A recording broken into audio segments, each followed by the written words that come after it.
It's intro time. Shush. Everyone shut up.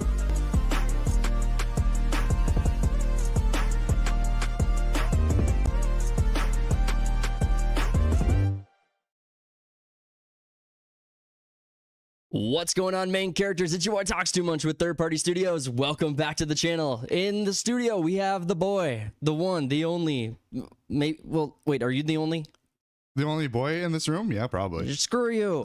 I'm a man. I'm a man. God damn it. It's ma'am. Welcome to the stream, guys. It's the 95th episode of the Third Party Podcast. We hope you guys have enjoyed the road. If you guys have, please make sure to consider subscribing. It's free. Best way to show the support. Smash that like button so we can hit more people out on YouTube.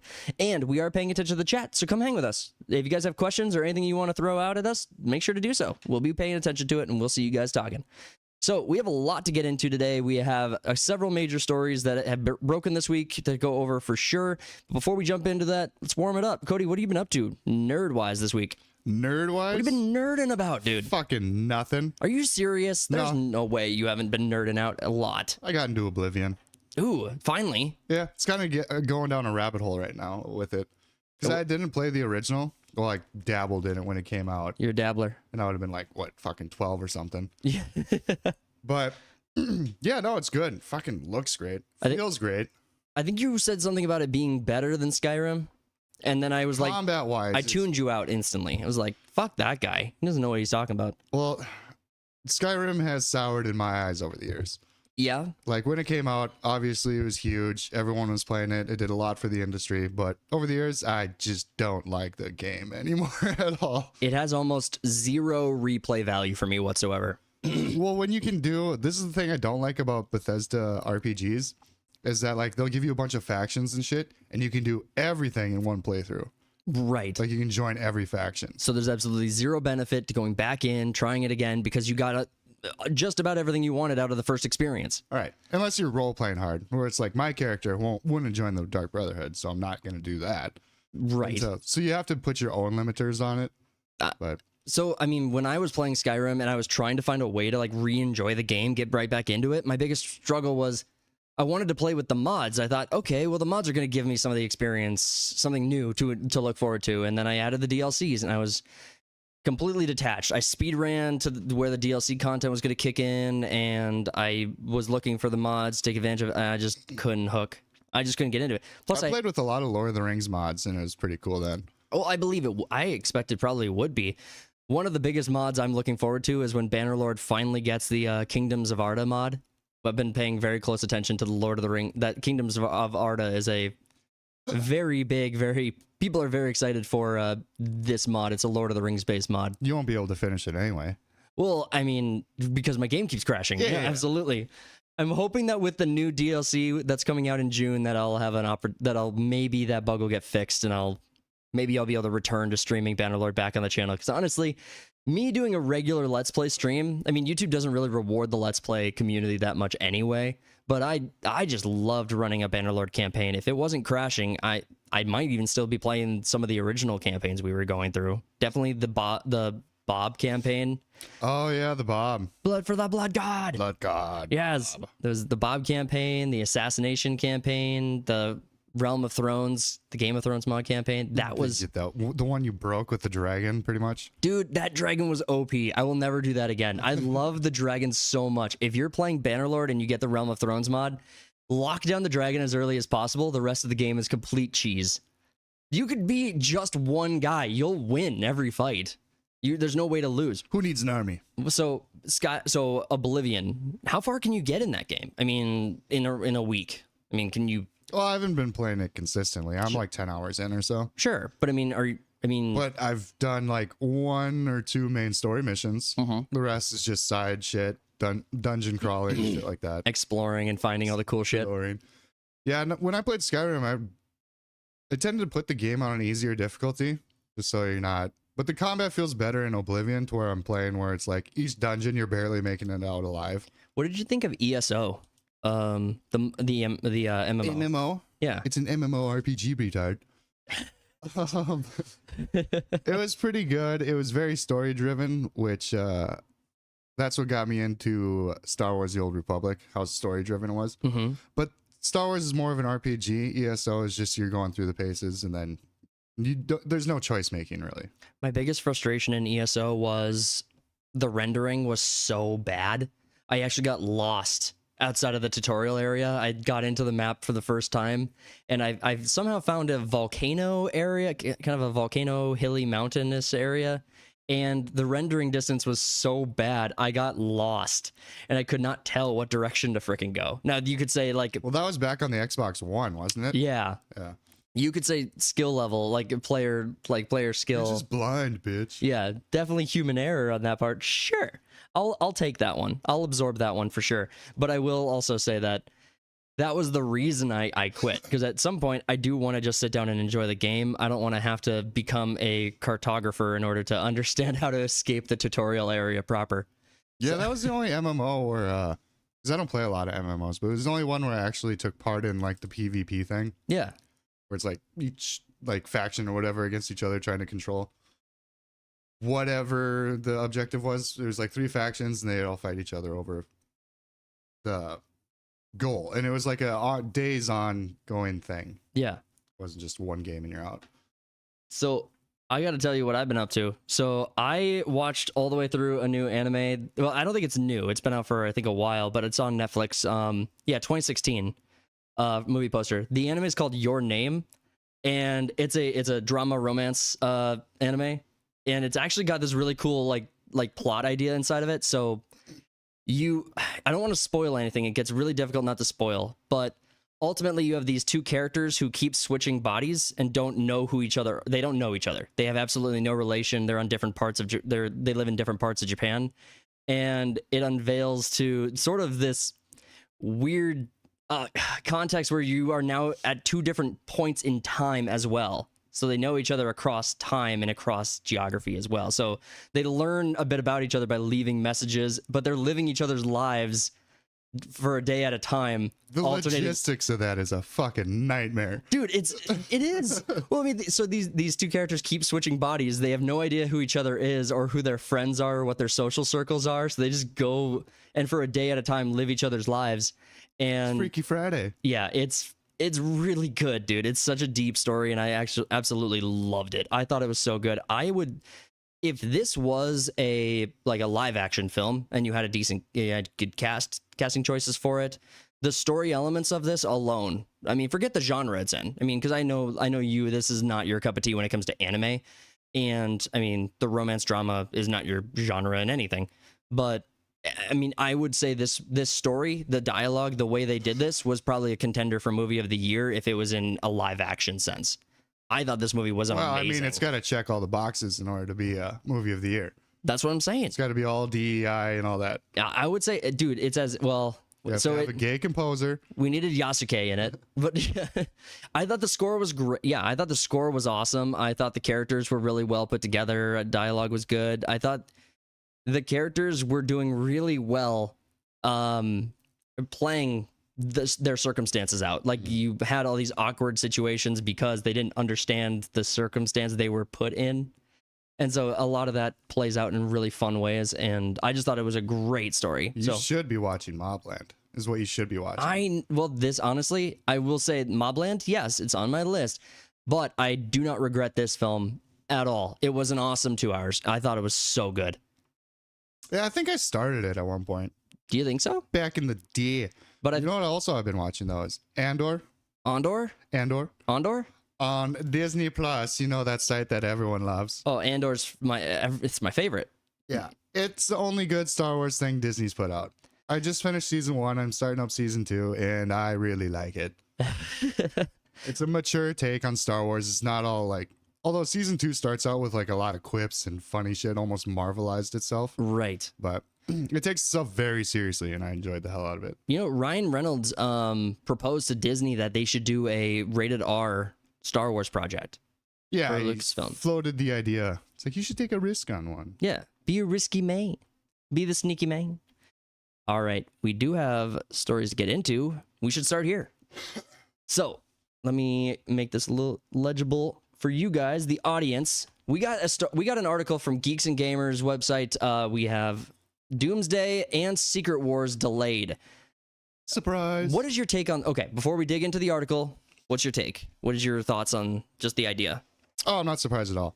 They should delay it even further. Because Forever. they've only been working on it for like a few months. They're like, gonna do this in a year, and then the next year the Secret Wars comes out, and it's like, dude, you are really like, That's a tight net. that's a tight timeline to keep. Well, and we had that we had the whole thing where they revealed a huge chunk of the cast that they were going to do. So they have 4-hour chair stream. yeah. So we already know most of who's going to be in it. So I expect that they'll probably have covered all their bases with who they want in this film. Maybe there's outliers that they still want in this and they're working on that, but I doubt it. So, I mean, if they've already started production, yeah, May of next year would have been kind of early. So, or early at least for that, but Especially a movie that's going to be 3 hours long. You got all that, all the visual effects and shit to go into it. That's going to take like 6 months alone. what do you think about 3-hour movies And now? then you got to edit that bloated mess down. Oof. Yeah. What do you think about 3-hour movies now? I mean, do you think there's still, do you feel this? So last year, you and I had a similar conversation about like Oppenheimer, right? And we were wondering if there was an appetite for these 3-hour films. And I think we both kind of, I at least held the opinion that 3-hour films are going to be, super popular so people can get their money's worth out of a film, especially if you have a huge like ensemble of powerful names in your cast. An epic. An epic, exactly. So I don't know if I believe that anymore. I wonder if you almost have this appetite of TikTok, this appetite and this TikTok brain where people are just needing to get in and out of the theater as fast as possible and just get through there. Like if movies are almost a write-off of your night now. It's like, Right. I don't have anything to do. Let's go see a movie. I have a few extra bucks in my pocket. I mean, I have an appetite for it, especially, if it's a good thing, you get 3 hours or more of a good thing. If it's shit, you have 3 hours to walk out. Exactly. That's a good point. But like, as the general public, hell no. No one's got attention spans these days. Netflix is making movies and shows that are made for people that are on their phones or doing something else. Yeah, that's frustrating. Who was it that said that? The CEO or something of Netflix. He's like, we're going to start doing this. Yeah, that they said the CEO of Netflix, his take was that movie theaters were just an obsolete medium for the entertainment industry. Like it's no longer necessary to go see your film in theaters anymore. And why would we keep pushing this? I think it's the inverse. I think that if you look at the stadium entertainment, I think the big spectacles, the UFC, major sporting events, I mean, to his point, even most of those have died down a bit. I mean, with the exception of the UFC and a few outliers that have grown, the NBA has been diminishing in value. That slap one. The slap one? Power slap. Oh, Power Slap, yeah. But I mean, even Power Slap is streamed. Dumbest thing I've ever You don't seen. have I don't know if they have Madison Square Garden rented out for the slap tournaments or whatever. Slap bet. What? Yeah. Professional What if slap they got bet. one of the stadiums around here and just filled it? Dude, that'd be crazy. I don't know if I would. I don't know who in my life I would lean on or expect to go pay money to go see that though. I'd have to be wasted. Yeah, you need good Slap the advertising. shit out of 'em. I I don't know. hope there's transgenders in that sport. I Oh, want to see the dude. crossover on that. I would. That'd be hilarious, dude. Dude, that'd be so funny. So I wonder now. It's got me wondering. The Netflix guy has me wondering because theaters. We know why theaters underperform. It's because there have been no quality films for people to get behind. There's been less films and lower quality films. Yeah, and I think that I'm not even remotely convinced that the best films are streamed only. I'm not even remotely convinced that the best movies we get are streaming movies. I don't know if I can recall a single stream exclusive film that I've actually been impressed by for a while. Extraction? Extraction, maybe. But those are a few years old already. Yeah, that was a little while ago because I think they even have the sequel now. Yeah, there's a sequel out. Yeah, so there's That's been out for a while. Yeah. That's what I'm saying. Then you also have, what was the Triple Frontier? Was that the one where it was Ben Affleck? It was Charlie Hunnam. It was Oscar Isaacs and I think Pedro was in that too. I want to say it was Pedro Pascal. That was you my. could probably say Pedro was in a movie, and you most likely be. Yeah, throw a dart at a board. But my point about Triple Frontier is that I didn't even think Triple Frontier was that amazing of a film. I enjoyed it, but if I walked out of a theater paying that money, I would probably regret it mostly. Be like, yeah, I probably could have just watched this on FX or something whenever it came out. Well, yeah, because theater ticket prices are jacked up now. I don't pay for the tickets. I always pay for the snacks. So Yeah. what are ticket prices generally? $15 a ticket. 15 on bucks a average. ticket. I mean, at our theater. So when it goes into like box office or whatnot, it's like this movie made this much money. It's like, yeah, because the prices are inflated, but less people are going to the movies. Yep, that's absolutely. Like we should almost start like analyzing movies on how many tickets were sold instead of. That's a good point. Box office. Ticket sales is I wonder where I mean, because you could probably find those numbers a little bit easier than box office dollars. Because box office you can lie your ass off about. They have been. But we all know this. This is why. We all know they're lying to our faces and we do nothing about it. This is why we need to convince Trump to make it so that they have to tell us on their tax returns how much money they. I want everything in public. I want total transparency. Total transparency. From these private companies. We'll get that from the government and corporations for sure. We got the libertarians in chat. They're like, "How dare you demand transparency?" No, block it all. We want privacy. No, I want nothing but redactions. Well, I do think that would be. I think that the one downside of movies coming back to the States rather than staying in the EU is that we would lose our eyes on the transparency of how much these movies lose from their tax returns. Someone brought up an excellent question about that with the movie tariffs going in. Someone asked Tom Cruise, but he didn't answer because he didn't want to get political. It was actually a smart choice. But they brought up the question of like, so some of your movie was filmed in America, some of it was out of America. So how does the taxes on all that fucking work? Fair question. Like, are you taxed for those scenes? What if you don't use those scenes? Is Tom the director? No. Okay. So, it's the same guy that did like the last 3 or 4. I kind of expected that, but I was wondering why the question was directed at Tom because he's the big star. He's the big star, but would he even know? Let's say he had. Well, I think it was directed to the panel he was sitting on, and then he kind of just took the. He took the answer. Yeah. Okay, that makes more sense because I was wondering about that because they did ask Tom about politics and they asked him about that and he did steer the course back to the movie itself, which good. I mean, it doesn't seem to have paid off or rewarded him in the movie. I mean, it's still early on, but yeah, it's only been out for 2 or 3 days in the U.S. Yeah, so we don't know exactly how well that movie is doing, but I mean, it is being beaten out by Lilo and Stitch. Family movie, kids movie. It has not a lot of competition, but they're different audiences. So I mean, it is the last Mission Impossible. Yeah, but I didn't see the last Mission Impossible. The most recent. So let's dig into the article a little bit more. So now that let's dig into the article. We have the Avengers. Hold on. All right, so the Avengers, such as they are now, won't be assembling for a while. The next two of Marvel's big event films, Doomsday and Secret Wars, have been scheduled to be released on May 2nd of 2026 and May 1st of 2027.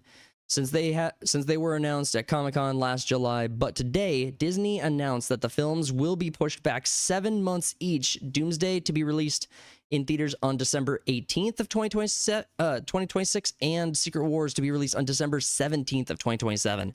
So, I mean, 6 months apiece is really just 6 months in total. You don't get like another, I mean, because they're going to be doing all of the filming mostly at once. You don't. I would assume so, yeah. So, I mean, you'll get more of the production value early. You'll get everything you want out of 2025 and 2026 as they're starting things out. But if we get into like reshoots or if we get into any debates or debacles between casts, which there will be reshoots. There will be, because the studio cannot keep their hands off of a project this important to them. No, and the script is never finished. Right. Oh my God, I forgot about that. Yeah. James Gunn, part of the DC universe, he was like, we're only going to start filming when we have a finished script. Guess what? They're reshooting parts of Superman. Well, like, liar. With in Fantastic Four, right? The Fantastic Four. That's getting reshoots. That's getting reshoots. That comes out in a month and change, like a month and a half, something like that. Dude, you can't do that this close to it. You can't reshoot because all of those reshoots need edit. Yeah, I mean, you edit, visual effects, and all that shit. Dude, that's dangerous. And I mean, it's actually really risky to push back a movie this close to release, too. It's not like you can push it back a month or even like a few weeks. You can't do that. But with Doomsday and Secret Wars filming out once, so they have a year or whatever for Secret Wars to refine and whatnot. it still comes down to crunch because remember Pete Jackson with the Lord of the Rings? They filmed in 99. He was still having trouble with the Return of the King in 2003, getting that out on time. Which is crazy because you had so much. I mean, once the movie's out, I mean, maybe you're doing press releases, you're doing interviews, you're doing things like that, but you're talking about like an hour. You're talking about like 2 hours drive time, getting there, talking to people. Sometimes it's over the phone, sometimes it's over a Zoom call. 2003, you would have been Skype. If wait, was Skype even a thing in 2003? I don't think so. No. That sounds that sounds a little early. I wasn't using it, so I don't remember when it actually came out. You weren't on Omegle or whatever? No, I wasn't fond of the random peen showing up on my computer screen for no freaking reason. There's a South Park episode about that. Yeah. It's like trying to get someone to get friends. Cartman was helping someone get friends or whatever. Yeah. Yep, It was Kyle trying to get him on Facebook or whatever, I think. Yeah. Well, with Doomsday, I mean, who cares? I don't care about this movie. It's going to be bloated as fuck. You have everyone in Hollywood in it. Well, let me ask you about this, because this is actually something I genuinely enjoy. Not the movie. I'm not saying anything about Doomsday. I'm talking about conceptually the idea of like a lot of cameo bloat is something I enjoy, like witnessing in a movie. And I'll point to 2 examples. I really liked that in God damn it, the movie Oppenheimer. I was just struggling to get the name Oppenheimer out. I really like that in Oppenheimer. You're talking about like actors coming in. They go, yeah. Oh shit, he's in this movie. Exactly. Yeah. Seeing Josh Peck, and I'm just like, oh my God, He's still alive? Josh Peck is doing things? Dude, he had an interview when he brought Drake Bell onto his podcast, and they had like they did a podcast together. Was it just a therapy session about their time on Nickelodeon? It seemed like that's how it seemed. I got most of the way through it, something came up, and I never picked it back up afterwards. It was an interesting conversation to listen to, though. And then but yeah, you had RDJ, you had all sorts of different cast members come into that movie, and I loved it. I was all there for it. That kind of cameo stuff I like. It's the characters of long established franchise that come in. It's like, oh, he's in it. It's just like key jangling, like, oh, look, this. Yeah, like, there's definitely what Star Wars has become. Basically. There's definitely the bait, right? Yeah. I mean, there's definitely the baiting of the nostalgia bait. And the other movie I would use as an example, and this one is, I think, a little bit harder to say is a good analogy or a good comparison, but in Anchorman 2, when you had the don't let me lose you. Don't let me lose you. In Anchorman 2, when they I'm gonna go play with the dog. Fuck this. In Anchorman 2, when they had that huge battle in the third act, dude, I was dying. I thought that was the funniest shit. They had Kanye West on. They had Jim Carrey. They had all sorts of different famous. Will Smith showed up. ESPN. And you had not at all controversial figures that you're naming so far. No, I mean, well, honestly, I mean, they all ended up being controversial, but that's not my fault. It's not my fault, nor the movie's fault. That movie sucked ass. Dude, I will make the case that there was definitely a 30-minute chunk of that movie that was just a solid anchor to that movie's success. But cut that out, and it's just a good, enjoyable Will Smith or Will Ferrell comedy Anchorman sequel. Like, there's so much quotable shit from that movie, like Chicken of the Cave. Like, you can quote it all you want. I don't know any of them. Did you even see it? I watched half of it and turned it off. When did it lose you? Exactly. Wasn't there a bit about him being in like he was blind, a shack, and he had a shark? There was something about a shark. He went to live in a lighthouse after becoming blind from a figure skating accident, and then he went and lived in a lighthouse. And his wife Veronica came back to him and took care of him, and they adopted a pet shark named Dobby or whatever. Yeah, it lost me there. Yeah, I mean, that was the half hour I was talking about. And then his sight comes back to him. I was like, that movie did not need that at all. But someone in that movie was like, there better be a fucking pet shark in this film, or I'm not doing it. They were just high when they were writing it. Oh, this would be funny. Dude, it's Hollywood. I'm not convinced that any of them are ever sober. You'd have to show me some pretty convincing evidence. I don't know what sober is. What is sobricity? Sobrosity. But no, so the big cameo bloat, when they do have a bunch of people just dropped in, I enjoy it for the most part. I like it when I see an established character come into films. Now, Disney does a really, really shit job of it.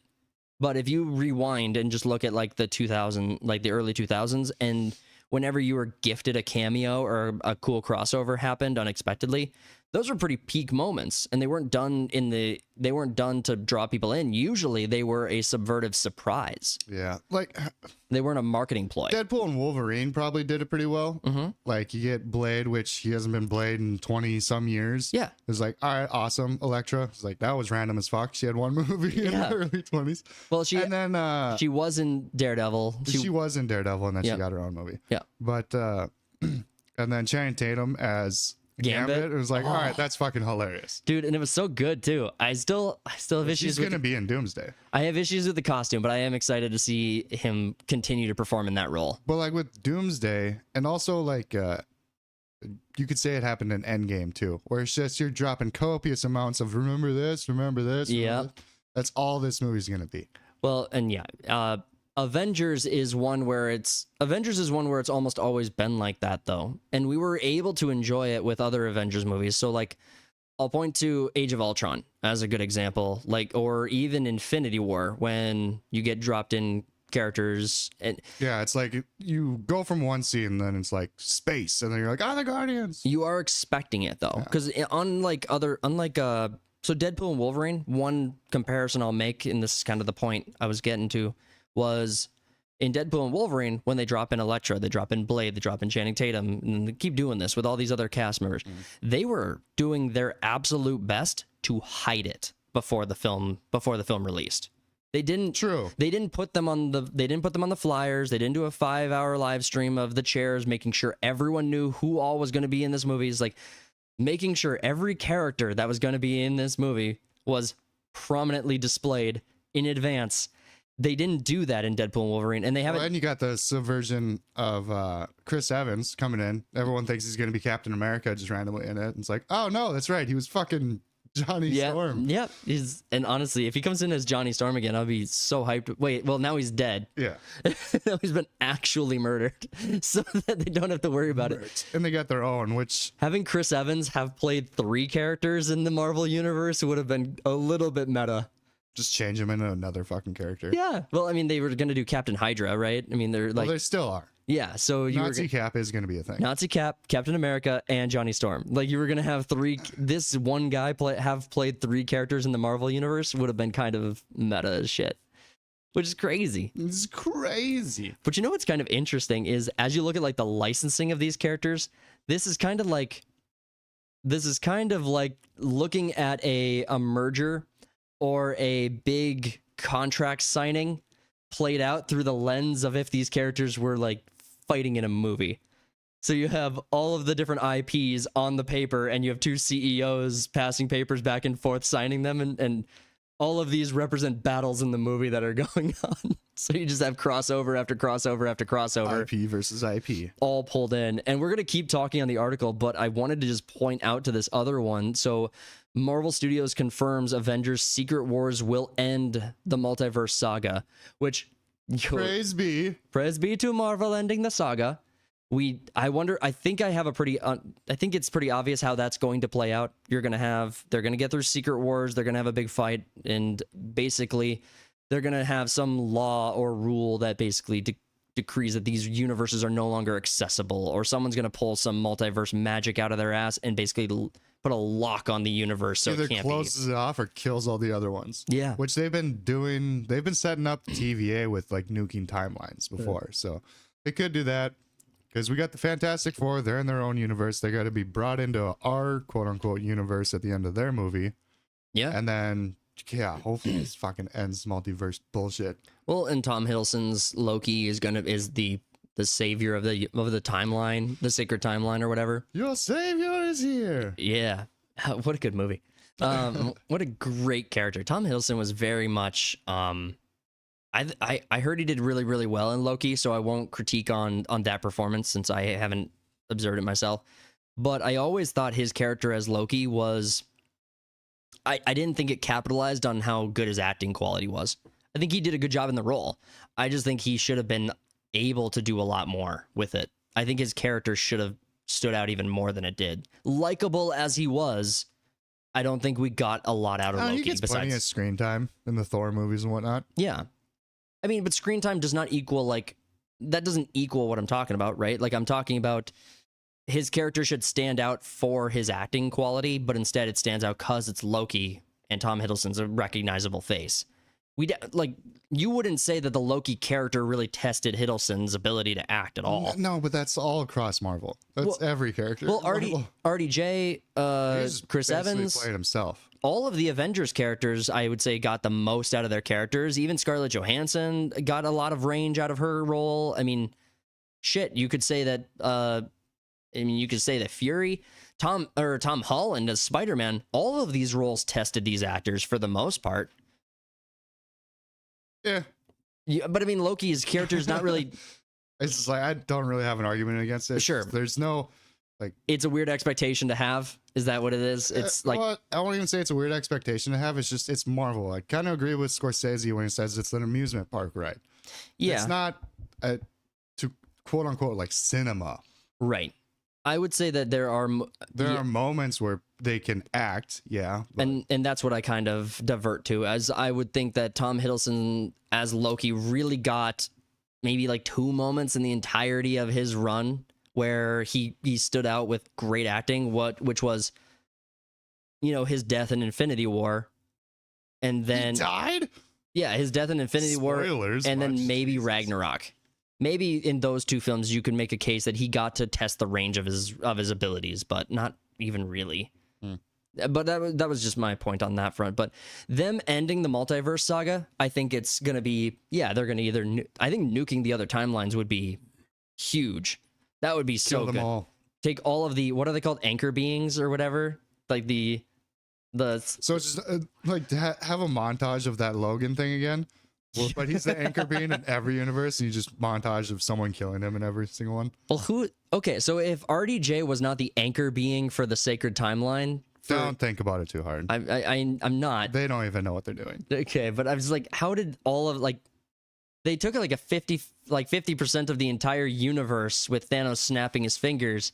So we had a coin flip where that didn't destroy the anchor being. So it's got to be one of those people is the main character anchor being for the sacred timeline. Don't think about it too hard. It's not Doctor Strange. It's not Tony Stark. It's not Spider-Man.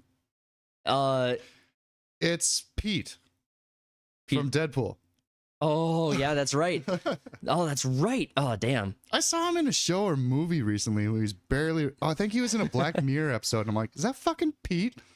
So according to, let me just read through more of the article. Okay, so this is because the movies are so big that more production time was needed, and Marvel has had some success releasing their films late in the year, so they picked Christmas time as the new debut for the team-up adventures. So far, little has been revealed about the next 2 Avengers movies.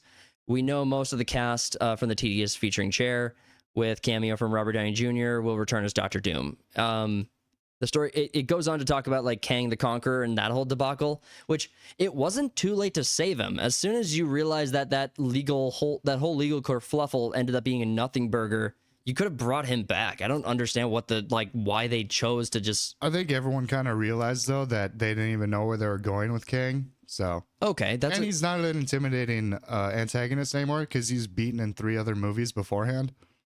Yeah, and you have an infinite amount of him. I mean, you can't really make an argument to lose there. I mean, even Ultron, it made sense how they defeated him. They just beat enough of his robots, burned him out of the internet with Vision, kind of an overpowered ability, which none of them understood before using it. you understand, like, Vision's like telling the team en route, it's like, I'm going to touch him, and then he won't be able to escape. Oh, cool. Yeah, do you want to just take that moment to kill him instead? Couldn't you just like delete him? It's another moment. Just don't think about it. All right, I won't. But Christmas time being Christmas time for this movie, Deadpool and Wolverine was your biggest Marvel success for the last couple of years, and that was the summer. So Christmas time is not really going to be when you put out the best film. And I think I don't understand the whole like putting out movies are like seasonal almost. Like no one puts out like bangers in June, or like they go to dump dead movies in like January and February. It's like the time of year doesn't affect me going to see a movie, so I don't get it. Fair enough, but I think to the point, think about it from if your audience is families, 4 tickets versus 1 ticket, right? If you're trying to get 4 people in a theater, mom, dad, 2 kids versus you, because nobody likes you.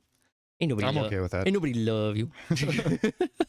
But if you're trying to get those people in it, now all of a sudden the calendar makes a little bit more sense, because Christmas time is when you're going to get families in. So you're going to get, for every one person you've convinced, they're going to bring 4 people with them. Well, I'm still not going to bring 4 people with me in December. Well, it's not all about you. But it is. Try to empathize with the world. No, just try to be a citizen of the world. Well, they tried to do that shit with Snow White on Mother's Day, and it made $200,000. Jeez, yeah, that's right. That movie did. It sold 2 tickets per theater, I think it was in. Yep. 2 or 3. You know, Rachel Zegler is like actually going to just be bullied from the film industry forever now. She's going to be an absolute nothing burger. Lord Farquaad completely lost on this one. My boy got the L. My boy took the L. But the timelines make a lot of sense. If the summer is going to be when you put out action films, because you have teenagers who are in high school or just got out of high school for summer break, and they can go see movies whenever they want. So if they want to go see a dumb action film, they have all the time in the world in the summer to go see any matinee they want to. But they got TikTok.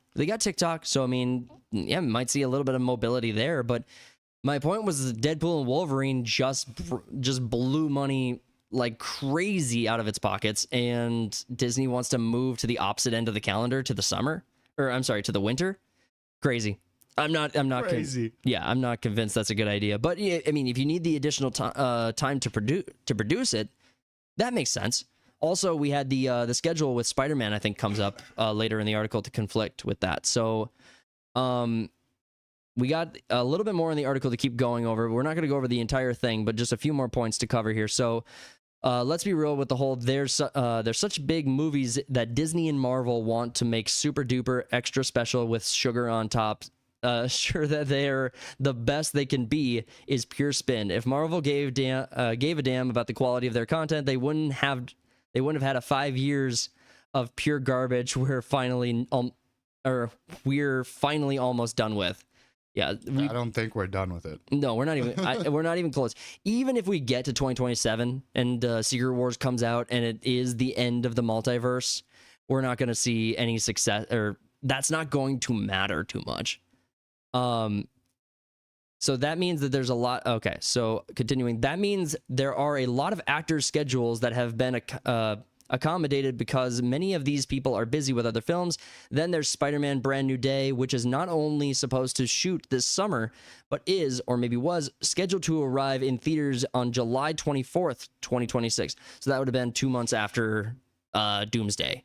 So Tom Holland is absent from Doomsday. We know this. So you're going to have the sequel 2 months later. Obviously, there was supposed to be some sort of coming back to the whole thing for him, which we'll see. I'm excited to see where they go with Tom Holland's character. I think that this kind of new, grounded, not necessarily a... When did No Way Home come out? Like 21?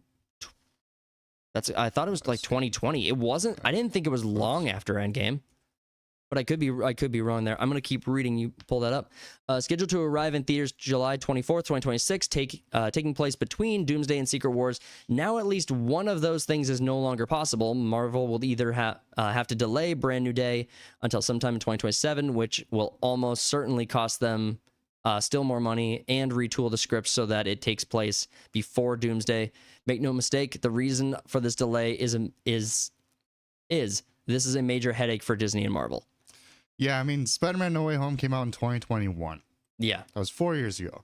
So we're not going to see the next one for 5, 6 years maybe after the last movie. That's a lot of interest lost. It is a lot of interest lost. Well, especially when you think of the entire runtime for the first, was it phase 1 and 2 or just phase 1 where it was 10 years? So you had... No, it was 1, 2, 3 was 10 years. Yeah, so you had 3 phases covering 10 years. You're not even going to get a second Spider-Man movie for 6. Yeah, it's like when shows nowadays, they take like 3 years to come up with a second season. It's like you've lost all interest in it. Exactly. When they used to do it year by year. Yeah, and I mean, everything was pretty much ready. And a lot of it's... I mean, you have a lot of cast coming in. I'm sure that's complicating things a little bit. But everyone in that room understands their role. They know their character. They know what they're trying to do. And now they're just wondering where they need to stand. So, and I'm not trying to downplay the work and effort they have to put into it, but I mean, you're just Marvel may not have a plan for it, so it's probably complicating things a lot on the actor side of things. You have a room that full of cast. We're going to wrap up that article there. There's more that the article breaks down more into, so go check out geeksandgamers.com to read the rest of the article and to get further into it. A lot of it kind of boils down to the differences between the cast and their opinions on the movie and how basically they're not getting a lot of direction. So we are going to wrap up that story. Doomsday and Secret Wars delayed, brought to us on Geeks and Gamers by Alex Garzo. I'm sure I mispronounced that. But great article. Appreciate the work you were doing. Let's jump into our next story. This one, former Dragon Age lead writer praises Expedition 33, which they should. Imagine being a bad game and then having a good game coming out and being like, nah, fuck that. Oh, there's so much better writers than I am. Those guys suck. I hate them because they're successful. Talks about giving games more time to cook while Veilguard failures lurk in the shadows. Well, the whole giving games time to cook is was that writer implying that Dragon Age didn't have enough time to cook? If they worked on it for 11 years? Yeah. And it was rebooted several times? If they meant it the inverted way, where it's like, hey, let the game come out and then play some of it and get further into it. Dude, the hardest criticism and the hardest drop-offs took place like 3 weeks after your game launched, and people just dropped off. They were just done. Well, I mean, that didn't help that it became like meme stuff. It became a hard meme, but it turns out when you have a literal lecture in your video game about the message, that's probably where you'll lose people, because you have a whole scene of a character coming out to their parents. It's like, yeah, I'm good. Exactly. So, and Expedition 33 has been kicking ass. Stayed in the closet. Repress yourselves. Repress. No, I'm just kidding. I don't need to know. So what is your take on Dragon Age the Veilguard, the lead writer? I mean, obviously you're going to praise Expedition 33's writing over Veilguard's. Absolutely. But I mean, if you're the lead writer, you'd think you'd have some credentials to be like, well, here's what I do and don't like about Expedition 33. You know, I wrote a semi-successful video game once or twice in my life, and I have some opinions on the matter. You'd think there's not enough characters talking about their sexualities and whatnot. I really want to understand the intersexual dynamics between the characters while they're all being killed by the painted lady. By the paintress. The paintress, yes. I'm gonna fuck that up forever, because the painted lady is forever ingrained in my mind from that episode of Avatar: The Last Airbender. Oh yeah, that's right. Yeah, where Katara is like, I'm just gonna become a goddess and just save all these people. They won't know. Wink. So yeah, I'm always gonna mess that up. Oh, maybe even intentionally at some points. But Expedition 33 is pretty damn fun. That looked pretty good. And as far as like a turn-based game, I actually had like a genuine interest in it. We during first impressions we talked about it. So if you guys haven't, it's a game written for. They treat you like an adult. They don't explain everything right away, like. For like the gommage or whatever at the beginning, you don't really understand it until like an hour later. I think the intro was only like 2 sentences. Also, it wasn't like 3 paragraphs it's not telling you about the world. It's like, this world, blah blah blah blah blah. You get exposition from like talking to people and putting things together yourself. Yeah, instead of it having fucking explained to you. No one tells a story. Yeah, no one tells a whole story about everything. No one tells a whole story about what everything is going on. It's all just. Well, and you pick the right time to do it. You have the festival, which is what they're going on. It's like, yeah, of course they're going to be having these conversations about what they're doing there and breaking it down for the young people and the old people. The youngins. So, honestly, I think writing Expedition 33 is... I mean, we have further to go in the game, but everyone is really praising the hell out of this game. I'm excited to finish it. Yeah, I think it's the front runner for Game of the Year. Everyone loves the game that played it. So far, it doesn't have a lot of competition. I mean, what even stands out this year? Oh, we've actually got some bangers. I mean... Well, coming out, right? I mean, has anything come out already this year that's really... Surprisingly, Doom isn't doing that well, because that was going to be a big one. But, yeah, you got other... Maybe, if I can find anything. Well, Schedule 1 was going to be... Schedule 1, but that kind of dropped off quick. It More did. people are playing Repo still than they are Schedule 1. Repo, oh man, Repo's probably going to be up there too. That game does have some hang time for some reason. Like, it's got hang time, and I think it's still in just early access, right? I mean, I don't know if Repo's a full-fledged game. I think they have more stuff they're coming out with. Well, yeah, they're probably going to add to it, but All right, let's jump into the article. So, former Dragon Age lead writer David Gator is once again weighing in on the RPG genre, this time praising Clair Obscur Expedition 33 for achieving what few games manage, appealing to a niche while breaking into the mainstream. This, of course, immediately drew discussion on the utter implosion of Dragon Age with last year's epic flop, The Veilguard. Yeah, that game was absolutely a disaster. That was rough, dude. I'm surprised it actually did that bad, to be honest. You are? Well, okay. You were, I mean, when we started talking about it, we were definitely going over this, and it came up that there was a lot to discuss with how the game was being over critiqued. Like, I think you were making the claim that people were overreacting to some of the stuff that was in it. Some little things, but there are big things that are totally valid. Yeah, and so I think that once people started to see more and more of the big things, I think it became far more obvious that this was just another attempt at just getting the message in under the radar. I mean, the fact that it didn't happen so early on is probably how they snuck it past so many people to get them to buy the game. I think peak player count on Steam was like 40,000 people or something, and that was at the highest. Right. Never went past that. And what's Expedition 33 at peak? I'd be curious to know how that's doing right now. That's a good question. But like, I would assume like Assassin's Creed Shadows would have been about the same kind of flop, but it wasn't. Assassin's Creed Shadows still did relatively okay. Well, what's great is that it still didn't save Ubisoft from having to sell off and have to create a spin-off company. Yeah, they had to sell a quarter of their company. But Expedition 33 has been out for a month right now. It's got 80,000 people playing on Steam alone. And honestly, it's a game I mean, we're going to be getting a lot more attention on. If this game was multiplayer, that would be huge. This game would be amazing in multiplayer format. Huge. Yeah, like an offshoot something, but I'm big on the single player story narrative dynamic of it. Well, I mean, you don't have to choose. Video games have always had this like potential for multiplayer experiences in a single player game since classic Mario, right? Yeah, they just stopped doing it like 15 years ago, though. Yeah. Well, I mean, like even classic Mario, like you play through a single player game and then they added Luigi into the game, and now all of a sudden you can two-player this shit and go back. Even if you go back and forth, there's all sorts of different ways to get that request answered. It was 343's fault when they dropped a Halo that didn't have couch co-op. Yeah. Every other studio was like, oh, okay, sweet, we don't have to put it in our game then. Halo can get rid of it, we can too. Right. It's like fucking 343 ruined everything. Just die already. All right, the quote comes from Games Radar. So Clair Obscur is kind of to JRPGs what Baldur's Gate was to CRPGs. Geider said while speaking to Games Radar, he clarified both games are love letters to their genre that allow what they've created to translate to larger audience than what that genre normally hits. And I don't even know that that's necessarily true. I think if you create the best version of what you have, I think it naturally gravitates outward. I think more people just become attached to it. So like, I'll use Dungeons and Dragons as an example.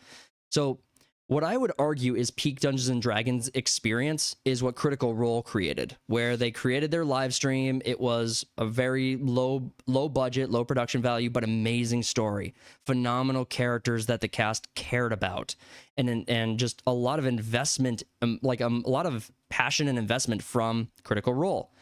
In addition to that, you also had things like Harmon Quest that brought people like me into the genre, and just having it reach its peak was allowing more people to see it, because you saw the best of this you saw the best of what this industry or what this genre can be, and you realized, oh shit, some of these things are things I can gravitate to. And I think a lot of people also realize that it's okay to be nerdy about shit. It is. Yeah, I think that's a good point. That's like, get out of high school and then you can be nerdy about whatever. That was like back in the day. Now kids don't really give a shit. But well, who was it? There was an interview, I think it was on Timcast last night, where James O'Keefe was a guest on Timcast last night, and they were talking about what people do like when they become adults, and they were basically talking about like millennials versus like Gen Alpha, and like how this is going to unfold with the new generation finding jobs that they'll want to do or be able to do. And they made the argument that what you did when you were young, when you were like 13, 14, 15, 16, is what you were taught to do. This is what your life course, your life course was probably predictable at that age, and now you just have forgotten, or you've done all these other things since, and you don't remember what you actually love doing. So for me, when I was that young, I knew I wanted to develop and work on projects. I wanted to work on video games. I wanted to do creative work. I didn't really think YouTube was even a practical thing at that point, so I didn't even know to have a passion for that. But I knew right away that's what I wanted to do, and then I was just directed, go to college, go do all these other things, go work hard, go start sports, go do all this extra stuff. And I realized that if I had just started on my passions when I was 13, 14 years old, I can't even imagine what the whole project, this whole enterprise would be. Yeah. It's crazy. I don't know. I always wanted to be 20 different things, so. Well, they use the example of like, what did you like doing when you were 13, 14 years old? And it's like, I liked hanging out with people. I liked hanging out with my friends. Torturing spiders. Torturing. You could do that too. There's a job for you. No, they said, what do you like doing when you were 13, 14 years old? I liked hanging out with my friends. Okay, you want to own a bar. You want to own and run a bar. And it's like, I do want to own and run a bar. Yeah. Everyone wanted to own a bar at one point. Well, I mean, but would you ever see that as your career path? Would you? I mean, it's a fun idea, but I mean, as your career, like to run, manage a successful bar, it sounds horrible to me now. There's like someone did some comedian had a joke or whatever about wanting to be a veterinarian. Yeah. But then they realized it wasn't about putting down dogs all day. I love that story. You should tell that more often. I like that one. All right. He also pushed back on long-held industry myth that RPGs can't reach blockbuster status. That was never a myth. That was never a myth. RPGs have been one of the most successful genres in gaming for decades. Not this kind of RPG. Open world RPGs, yes. I mean, open world RPGs, but this one's like pretty niche, but it had such a strong word of mouth that it's just keeps on rising and rising. I'm not prepared to have like the debate on it. I can't think of an example off the top of my head, but I struggle with the idea that there weren't single player RPGs with like where you grew and leveled up your character that were not mainstream. I mean that's a very loose definition of RPG. I mean, isn't like this? I wouldn't. Isn't so I have a lot stricter definition when it comes to RPG. Like, it's not just about you got these characters you level up and you can assign them skills and whatnot. Right. You're role playing as a character. It's more of like a Baldur's Gate or even Oblivion, where you can just kind of like come up with like a backstory and whatnot for your own character and make decisions based on what the character would and would not do. Not just like you're going through a narrative and then they have these RPG elements. Well, but what about like Mass Effect 1? I mean, wouldn't Mass Effect 1 be that? You can shape your own shepherd. So Star Wars, Old Republic, that would be or Knights an of RPG. the... Yeah, so I mean, like, aren't those games like early 2000s, some of them late 90s? I mean... Well, Star Wars 1 was early 2000s. Yeah. Mass Effect was 07 when it came out. Okay, so I mean, okay, maybe not 30 years, maybe not like really OG, but I mean, some of the games that have decision making have been in there for a while. So I mean, I'm really digging in too hard on this point. My point is that I don't believe the idea that they weren't supposed to be a blockbuster success, or that it was a myth that they ever could be. I don't believe that. I think there's exceptions to the rule. Sure. But usually it's just first-person shooters and shit like that for the longest time. Right. But now more story-driven stuff is becoming the main stay. Fair enough. The sales of Baldur's Gate 3 were amazing, he said, and kind of make a lie out of... I remember when I was at EA, there was a lot of investigation into how large is the RPG audience and how large is the action audience and so forth. But that doesn't seem to be true when the game is good. So, yeah, you don't... I mean... Well, it's like the same thing with superhero fatigue. It's like, no, there's not. If they put out a good one, it's like, yeah, but there isn't. So we don't know. We can't measure the audience because you refuse to make a superhero film that actually explores the emotion and the themes and like all of the like conflict that could exist in the hero universe. In the hero, like, you don't even tell the hero's journey in a hero story in a superhero universe anymore. Well, it's like from the death or the end of Mass Effect 2013 to like the late teens, there was this huge drought when it came to narrative RPGs. And so Greedfall comes out by Spiders, and it blows up. It's an average game at best, but it blew up because there was such a desert of like story-driven RPG. Right. So, and that's what kind of got EA on this thing where it's like, well, I think we're just done with single-player games and blah, blah, blah. So they stopped focusing on it. Well, Call of Duty, I mean, Call of Duty, they completely, oh, that's Activision. Sorry, I got them. I flip-flopped them. But yeah, I guess EA would have been, the first-person shooter would be Battlefield.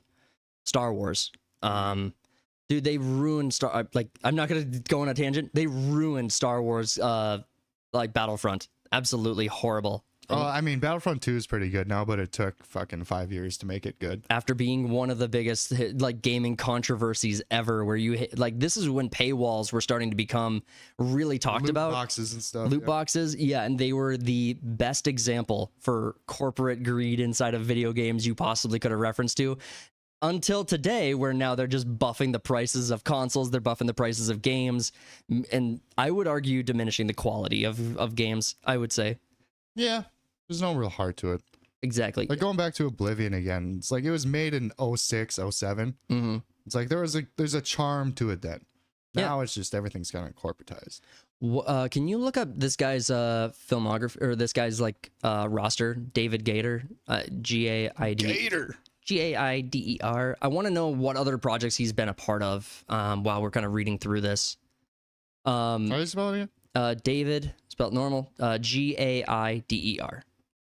So we got that. So he talked about sales for Baldur's Gate 3 were amazing. Oh, he's Canadian. That's why. Ew. All right. He goes on. The successes of Clair Obscur and Baldur's Gate 3 also demonstrate what's possible when game is given time to cook. And I wonder, so a decade of development, hundreds of millions spent. Contrary to the post-launch narrative suggesting Veilguard was rushed and under-resourced, the truth is that the game was in development for nearly a decade. Yeah, you brought this point up early. Mm-hmm. He didn't work on Veilguard. He's accredited.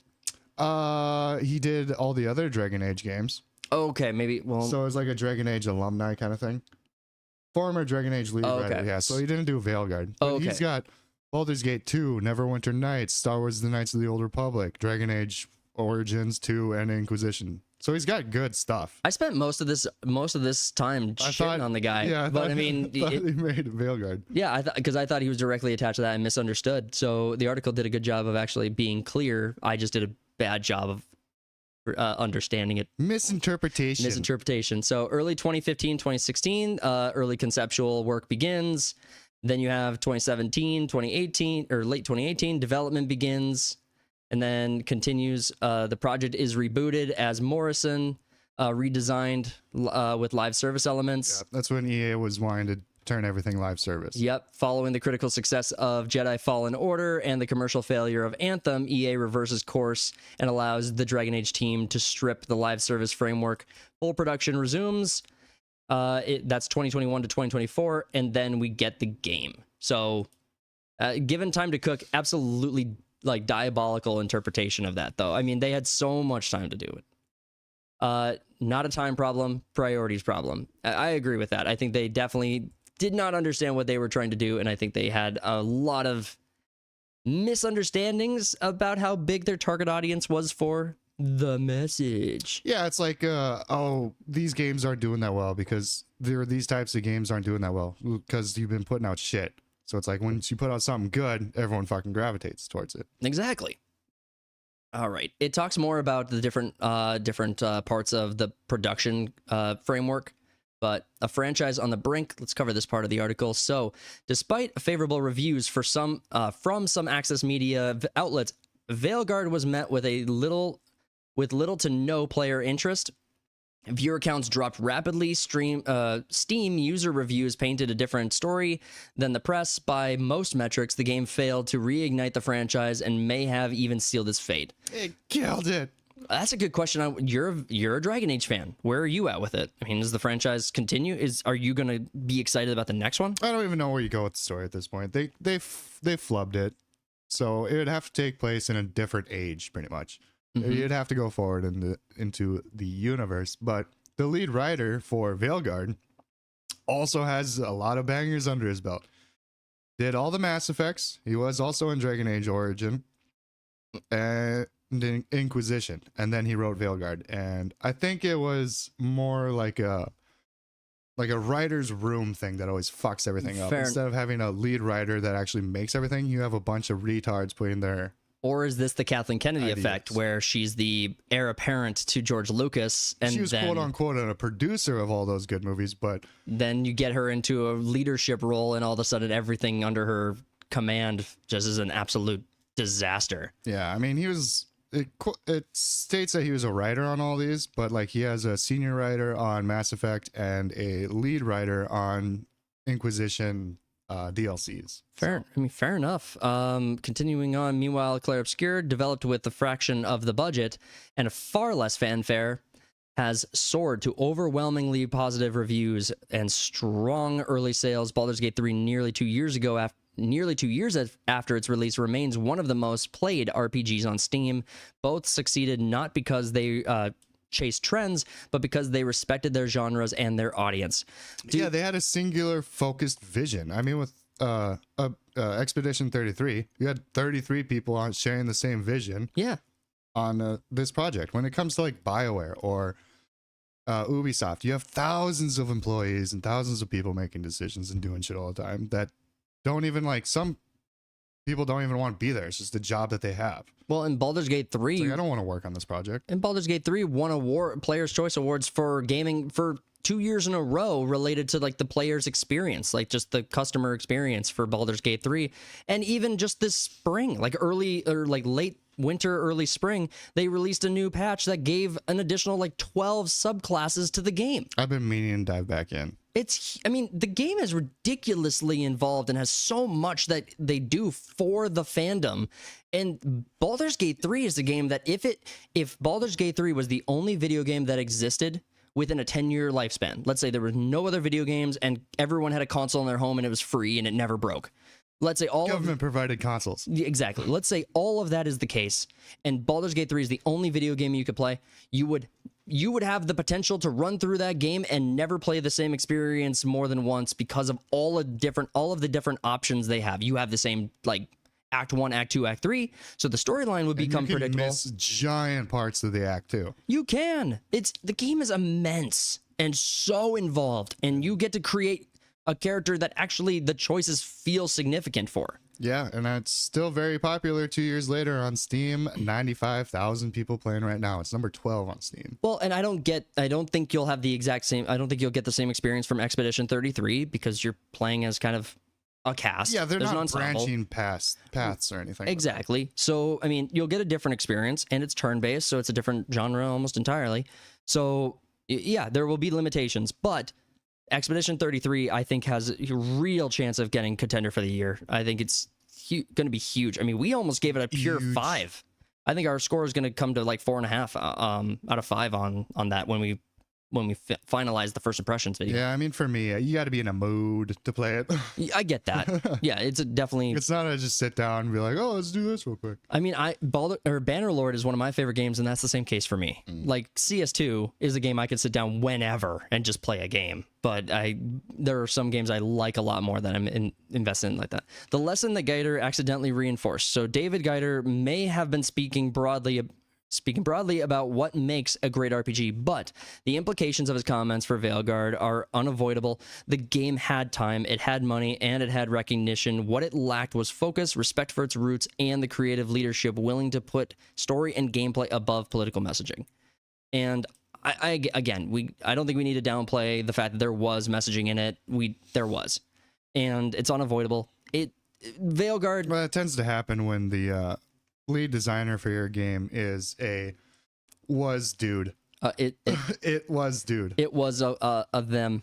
It was a they them. It's like I gotta put my own experiences into the game. Do you have any other points to add to this one before we wrap this one up? No, I mean, we pretty much covered it, man. If you make a good game, regardless of genre, it's gonna do bangers. I mean, like, we've been doing this thing on Sunday Slackers where we've just been playing indie games, and it's like, Yeah. it's never been a thing I've been into. But now I fucking love these low budget Yeah, there's just indie games. you can just have it's basically like you could look at them like party games. You're Yeah. just hanging out with your friends. You're just having a good time. We're making content at the same time. We're all having laughs and hanging out. It's a good stream. I want to know the budget on Repo. Dude, that's one guy who had a year and I'm sure he spent no money on this thing. I'm sure a lot of those assets were free or cheap or maybe even individually designed, but I'd be very curious to know. And we'll even hang out before we close. If you want to look that up quick, we can keep on the story until you pull that up quick, because I think it'd be a good one to wrap this one on. Yeah. So- let's see if I find anything here. Yeah, so for Baldur's Gate 3, before we finish up, did you play Baldur's Gate 3? I know you did. What was your class that you played? Did you have a favorite one? Well, I mean, fighter's like the noob one to get into. Mhm. But I think I went furthest with the wizard The wizard or sorcerer. Which one is it? There's two different ones. So the sorcerer is the glass cannon. The wizard is the utility character. So the wizard has like a huge ensemble of abilities to use. Sorcerer. Okay, so the sorcerer is like big damage, glass cannon. Yeah. I got like halfway through Act 2 and I kind of fell off, but Dude, I because it's miss involved. playing D&D. I could never do it now because I have no time to like. I couldn't run a 4-hour session every week and have time in advance to prep. If it was like here in my room, I could maybe do it, but I'd be sacrificing all of the only free time I have, which again, I love D&D. I that is one of the most fun games to play, I think. Yeah, Genuinely. it'd be fun. You'd have games here or whatever, and I'd just come down and just Watch, troll you guys for a bit. just observe. What are you guys doing? You guys aren't going out and getting bitches? Right. Bunch of virgins, yar.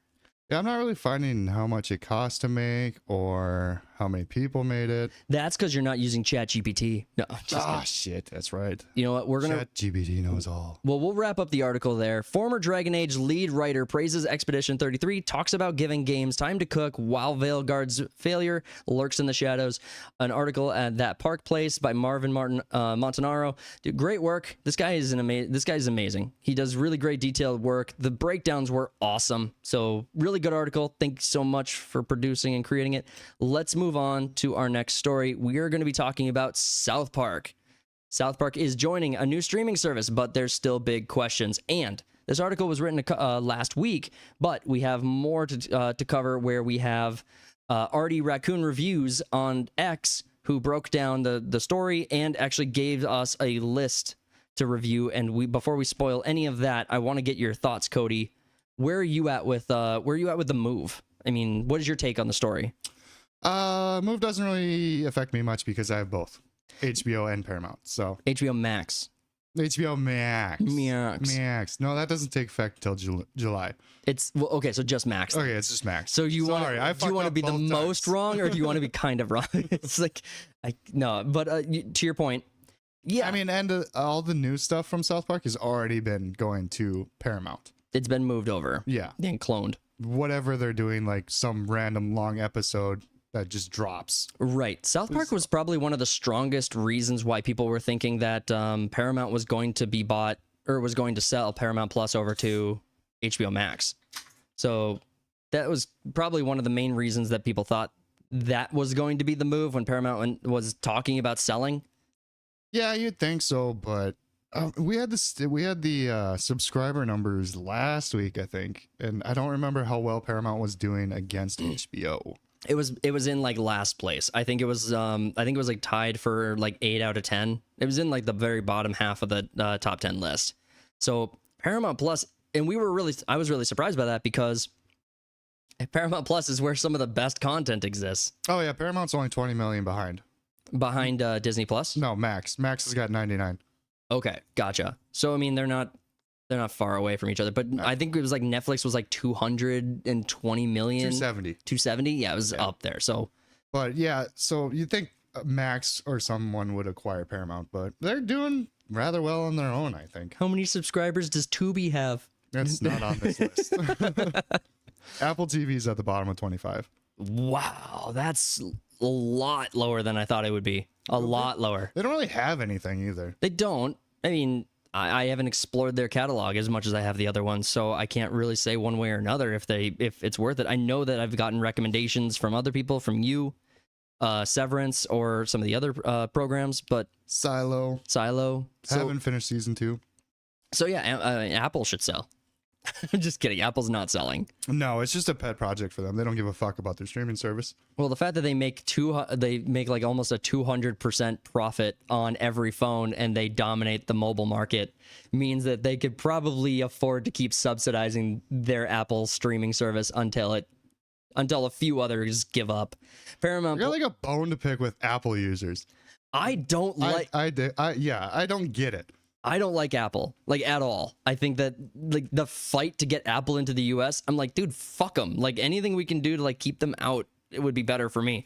I don't like Apple. I don't like what they've done to, like, the computer. I don't like what they've done to the computer industry. I don't like what they've done to mobile. Don't like. They have it to, like, their software on their phones, like, kind of, like, stop working after the new one comes out, so you have to get the new phone? They intentionally brick. Now, Samsung does this too. So, I mean, it's not exclusive to Apple. Does it? I've had my phone for like 4 years. Well, so what it'll do is it'll put out a patch that will, like, render it'll render the hardware running at, like, maximum capacity or, like, burnout. Is that why it's always saying that my internal storage is full, even though I have nothing on my phone? It's probably that, or like something with Google storage or something. It's probably one of those two things. But I think Apple got caught for it, and I wonder if there's anything lawsuit related that I don't know about. Yeah, so I don't know either. because you're right, it was a huge story, and then it's kind of been a less relevant one. People either accepted it and it's just not been a big deal, or it just died down. But there's no attention on it that I've picked up on either. My big gripe with Apple is that it's not open source. It's not something that people can put their own stuff on. They lock you into these types of agreements. Every dollar you invest in Apple is something you lose if you ever want to make the move. So it's kind of this, I would kind of say it's this loan shark-ish, like, practice of, you're going to be our customer forever and you're going to accept it. You're going to eat the cockroaches and love it. Well, remember the whole debacle in, like, high school whenever we had to do PowerPoints and shit? Yeah, because everyone was on Mac. Yep. And everyone didn't own one, and we're doing PowerPoints on different computers. I remember the crossover. I remember that clear as day. So that's another good point. Apple thought that if they got into schools, they would get an entire generation, like, raised on using Apple products. So when they go into college, or when they go to their own onto their own market, they'll already be used to doing Apple products. So I mean, it's a smart move. It's a very smart move. It's what Google did with the Chromebooks. So Google marketed their Chromebooks to college students, being like, hey, you're a poor college kid. You can't afford a decent laptop. Buy this Chromebook. It'll have everything you need to get through college. And then by the time you're on the outside, you got everything you need. So, I mean, wow, was this a derail from the story itself? But, I mean, this is the point, was that Apple streaming service is... Apple is a horrible, horrible company. I will never get behind. I'll never support them. The fact that them, Samsung, and so many others get away with using slave labor in Asia to produce their phones. Well, it's what Ricky Gervais said at that one award show. He's like, and then we got Apple coming into the streaming service, dropping a show that has the show is about doing the right thing and blah blah blah, coming from a company that runs sweatshops in China. So if ISIS started a streaming service, you'd call your agent. Exactly. That aged very well. I rewatch it every once in a while and just be like, fuck, he's on the money. Dude, I don't actually go back and watch amazing speeches, but I'm kind of curious about how some of the best speeches of my lifetime aged, just to kind of go back and see them. I'd be curious to check that out. But so trying to go back to South Park, South Park has moved a bunch. You know, it was on Comedy Central, and it was basically just the only thing Comedy Central had besides Futurama. You had it on Hulu, you had it, then Paramount, then Max, and it's just kind of bounced back and forth. And now it's at a point where you have no idea where to even look. Unless you own all the streaming services, you have no idea when the next South Park project comes out. No, I think they dropped an episode recently too, and I don't fucking know. Exactly. Yeah, so it comes out, I think, in July 1st, and no, I'm sorry, that's not that's not this, that's the actual July move. 1st. Yeah. So the article talks about, so Moving into the article. So South Park is about to join a new streaming service later this summer, and as its previous streaming deal is set to expire. But there's still a big question about the move, as are there several banned episodes of the series that might finally get a new home. So there was absolutely no reason to expect that a banned episode on HBO Max would be returned anywhere else. If HBO Max said you can't have this, no one else is going to greenlight it at all. I couldn't even imagine a platform that would possibly allow like episode 200 and 201 to return. Which I've never seen those episodes. Dude, I got I have them on my pirate ship. Oh, okay. You have it on the Black Pearl. I have it on the Black Pearl. But yeah, that's exactly right. These episodes are so ridiculously difficult to find that I had to just find like an MP4 copy somewhere and just preserve it to protect it for history. I feel like someday this will be the last living copy of this. It'll be worth so much. Well, I'm not going to sell it. I'm going to give it to the people for free. I'm going to share it. Like what was the, God, there's some movie where knowledge was banned or whatever, and then someone just like gives it away for free. Probably V for Vendetta did that. Maybe The Giver. Did you read that recently? You brought it up twice in 2 weeks. I mean, it's always relevant. It is always relevant. It's a good book. No, it's probably the Quran from V for Vendetta. Probably, yeah, good times. Yeah. So, South Park. Okay, so South Park about to head to Paramount Plus on July 1st, as the show's current streaming deal, now renamed HBO Max, is about to expire. While there's still a chance that the series library will still be offered with its former streaming streamer following the end of this initial deal, that's far from the only question needed to be answered. So it does look like the catalog is going to be the biggest question relevant to this, but Paramount Plus, it's kind of like the right direction for them, because if Trey and Matt, if they start leaning into creating more with South Park, this could be huge for Paramount, because South Park is a hugely established brand, and I think the reason it's probably moving from platform to platform right now so easily is because they don't put out a ton of new content. They'll do like a special, maybe one special a year, but it seems even less frequent than that. Season 26 was like, yeah, I mean, you had the Pandaverse, and then you had the Ozempic one. Yeah.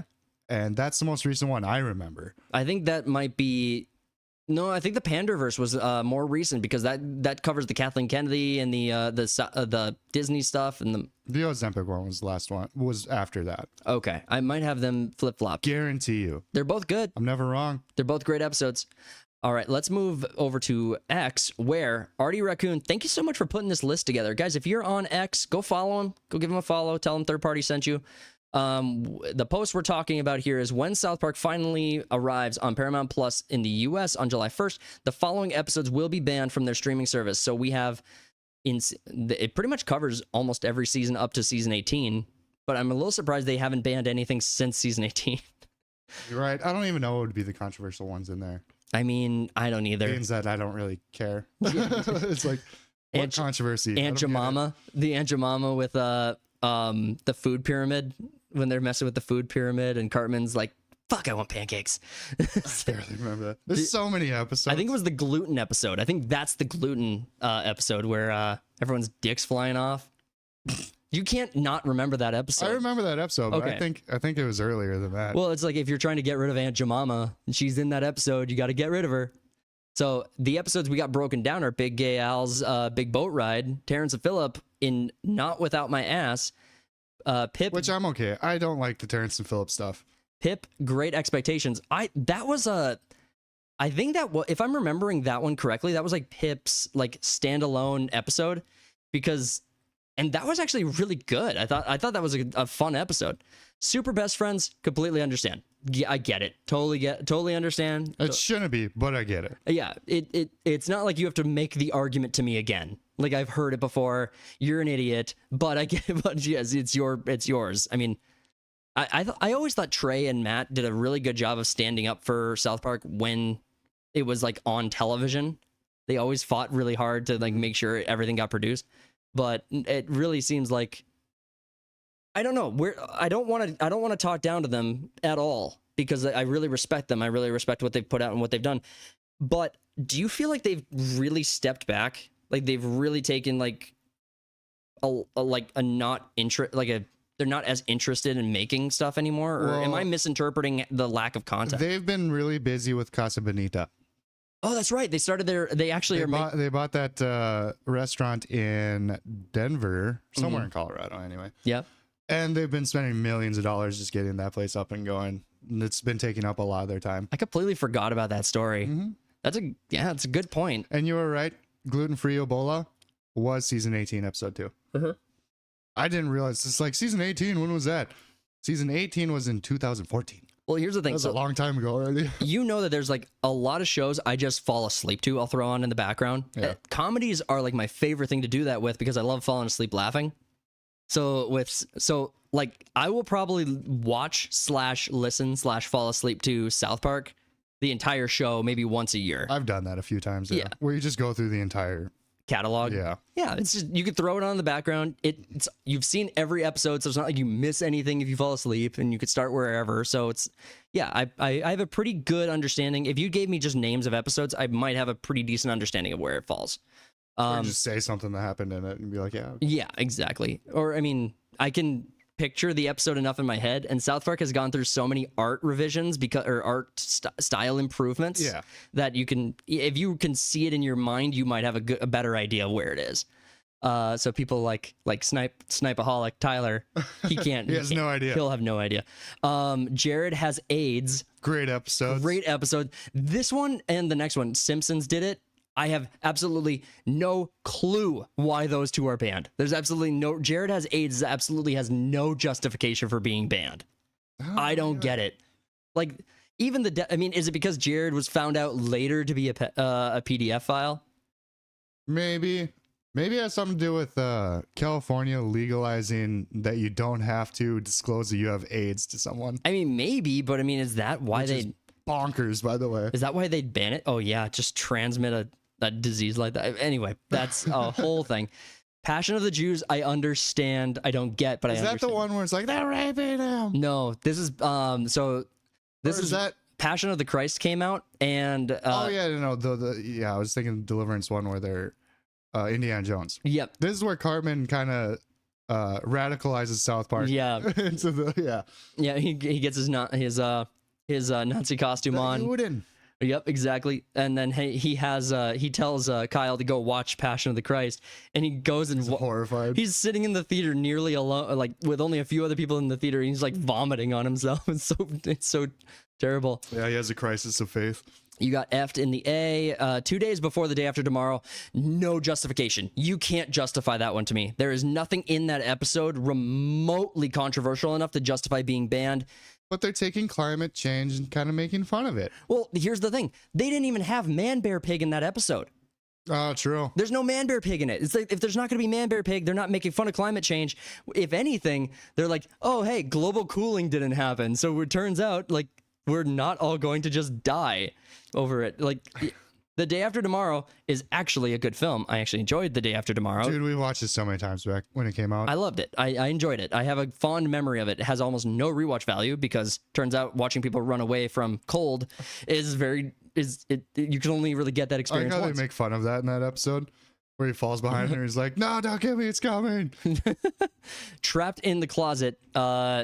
That one's an iconic episode. That's Now I'm in the Closet too. No, Yeah, so you had Tom Cruise. That's when that's not when Scientology went after him, but Tom Cruise wanted that episode gone. Well, I mean, I understand. I mean, pull out my gun. Scientologists are notorious for wanting that stuff gone, but the fact that they lost here and they actually are not putting it up bugs the living hell out of me. It's like South Park is supposed to be the offensive thing. How are these? I'm gonna get stuck on it. Cartoon Wars, 1 of 2. So that's them versus Family Guy. You might be right when it comes to like rights kind of thing with the Simpsons one, and then also this one. Yeah. So before we started the stream, when we were talking about the list, the Simpsons, the Cartoon Wars, if it came down to like property rights, where you have the Simpsons creators or you have Seth MacFarlane, and there's any debacle about, or could be any debacle about the rights of the IPs and stuff like that, or calling it out. Honestly, I think that's ridiculous. I think put your work out. Honestly, there's nothing in there that could possibly be interpreted as copyright infringement. So fuck off with that whole argument. Episodes 200 and 201 have been banned for a long time. These are the ones where they were actually talking about Muhammad in the episode. They went and got the super best friends, and it was the gingers were trying to get the gingers and the celebrities were trying to get Muhammad so they could extract his goo so that no one could make fun of them, because Muhammad's the one person no one was allowed to make fun of. Right. And so both the gingers and the celebrities who were being made fun of by South Park all went and tried to get Muhammad and get South Park to do it. They had Mecca Barbara Streisand come back into the show.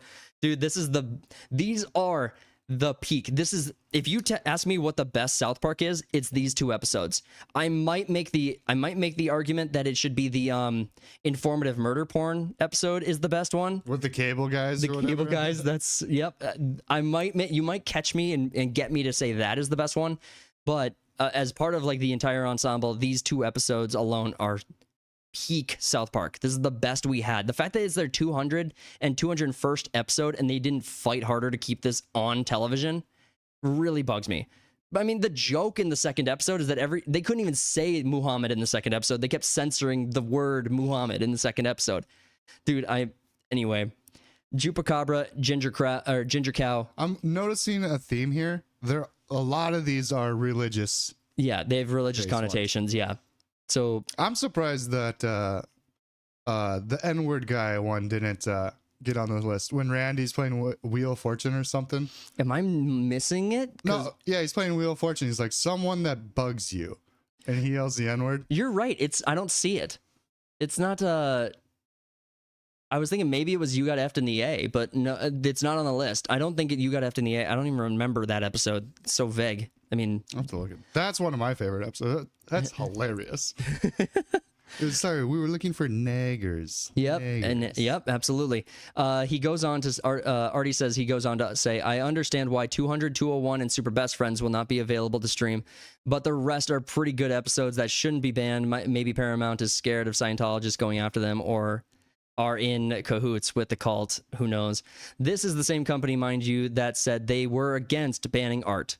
Yeah, I mean, so many have said that. The other one. Well, they put out. Was it? So when did they first introduce Muhammad? Was that Super Best Friends or was that 200 and 201? I thought it was the movie. So okay, so let me break this down. So I think there's in 1999 you had season 1, and then I think you also had the movie after season 1 success. Well, the movie was in 1999. Or did I say 91? I don't know. But in 1999, the movie came out. Bigger, better, or bigger cut, or Bigger, whatever. better, uncut, or whatever. Yep, exactly. So that came out. I thought that the Super Best Friends made an appearance in that, but I could be mistaken. Because I don't think he makes an appearance till 200 because that's when he had to censor him. No, you're right. Well, Muhammad was in the Super Best Friends episode, which apparently I trust this list. Season 5 sounds correct to me, but Muhammad was in the Super Best Friends season 5. So yeah, he was there for sure. And they didn't censor him back then. But I mean, this is why I was pretty sure it was early or late 90s, because the whole drama with the Muhammad drawings only really came to fruition in like the mid 2000s, like 2004, 5, 6. There's that one cartoonist or whatever for a newspaper that got basically assassinated because he drew Muhammad. Yeah, and then there was all these. That's when the controversy kicked off, and Comedy Central is telling Matt and Trey, it's like, we can't do this. Well, and then the Comedy Central got threatened by actual terrorist organizations that they were going to bomb the headquarters and stuff. This was not a small thing by any stretch of the imagination. What I kind of want to do is go back and re-up on the history of the whole Muhammad South Park thing. Because I think it'd be looking for that right now. Be very interesting to kind of dig in a little bit deeper into that. But let me see if there's any good comments on this article, on this story. Imagine if this post gains enough traction, Paramount has to come out with a statement. That would actually be hilarious. We're going to promote that. Yeah, I first saw this on Reddit, of all places. I was like, what?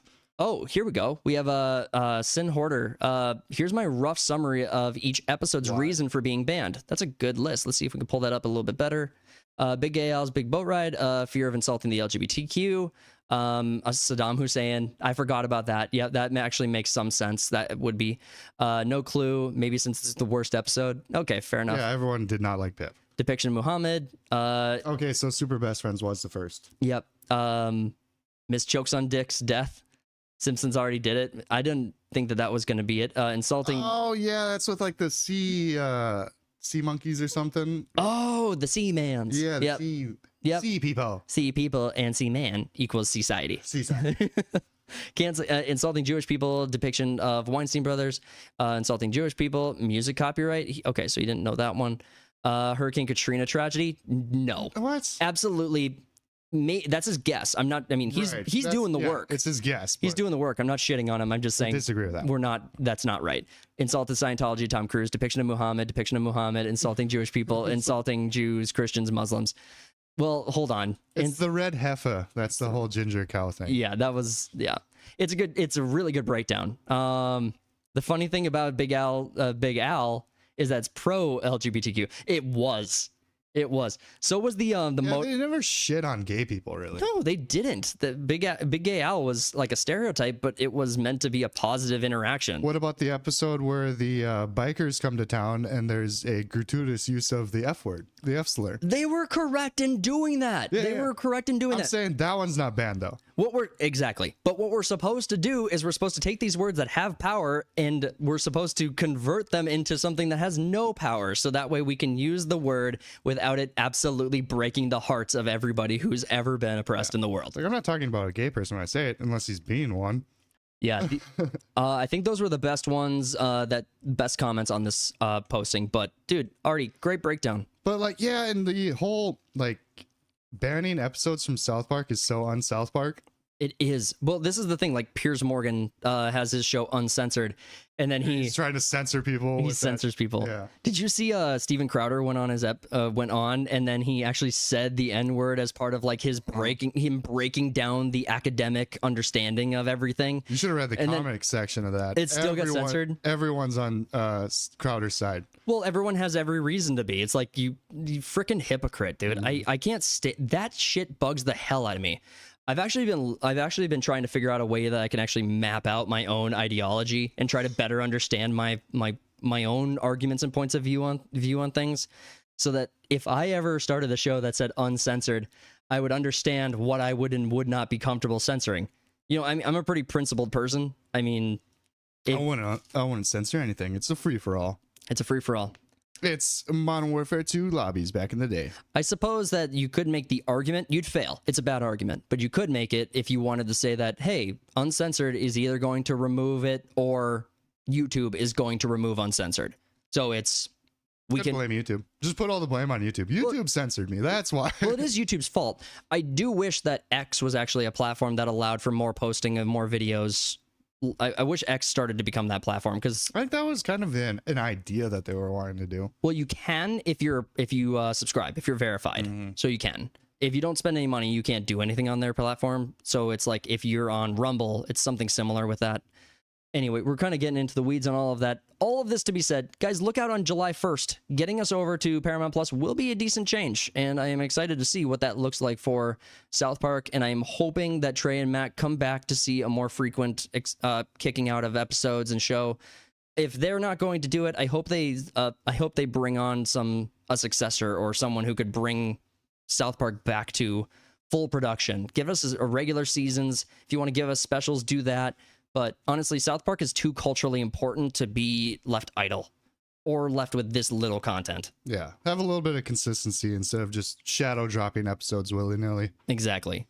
So, guys, we're going to wrap it up there. Thank you so much for tuning into this episode of the Third Party Podcast. We are slowly creeping up on episode 100, and I'm really excited and curious to see your guys' take on what you guys think we should be doing for the episode. We're going to be kind of experimenting, coming up with some ideas for it, but we're going to have a good time with that one, and hopefully we can bring you guys something awesome. Don't forget, we have Sunday Slackers coming out tomorrow. Make sure to tune in and hang out with us. And don't forget, tune in next week for another episode of the Third Party Podcast. If you guys haven't already, please consider subscribing to the channel. It's free. It's the best way to show your support. We're trying to reach 1,000 subscribers. It would mean a lot. Check out the merch in the links below and smash that like button. Comment below what your favorite story we covered is, and if there's any stories you guys want us to be looking at and breaking down in the future. We're going to wrap it up there. Don't forget, go tell your stories. Peace out. Bye. Tell myself that everything will end up alright. Just push yourself, test yourself, figure out what you like, and find your limits, don't be rigid, always work towards a prime. Surround yourself with open minds, people can change your life. A few friends with intent can help you feel alive. Find a passion, take some action, and with a little time, just be patient, make a statement, try to enjoy your life.